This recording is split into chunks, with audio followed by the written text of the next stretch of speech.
Alright, okay. So guys, macam mana kita nak install MT5 dalam laptop, okay? So, pertama sekali kita login lah dekat kita punya landing page ni, Oroku Edge. Okay, kita pergi kita punya dashboard lah. Kita masuk, kita kena pergi dekat dan sebelah kiri ni ada tools. Okay. So, klik je download sini. Okay. Right, so bila klik situ kita akan nampak macam ni lah. Dia ada MT5 Windows, Android, OS. Okay.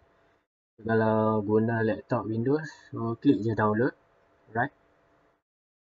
Bila kita klik download, dia akan keluar lah kat sini.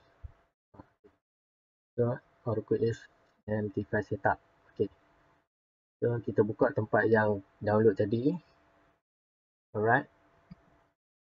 So, double klik dekat file tersebut. Okay, ni akan keluar macam ni lah. So, klik yes. Okay. So, ada satu pop-up yang akan keluar. Okay, so ni kita tekan next je. Next. Sampai dia install lah. Kalau saya ni dah install, so saya cancel balik. Okay. Sekejap ya. Okay, so bila kita dah install, dia akan keluar dekat kita punya desktop ya. Alright. So, double klik untuk kita login. Okay. Buka dulu. Alright, so dia akan keluar macam ni lah. Saya dah masuk password. Kalau belum lagi, untuk login, pergi dekat file. Alright. So, kita pilih login to trade account. Okay. Yang ni nombor account MT5 lah. Kat mana kita nak dapat dia, kita boleh dekat kita punya dashboard ni. Alright. So, kita tengok account MT5. Ini cara nak dapat password lah. Kita klik view.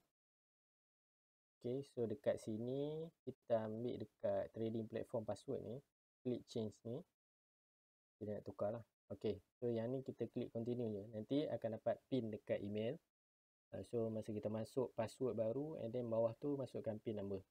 Okay, so nanti akan ada keluar pop-up lah, password berjaya ditukar.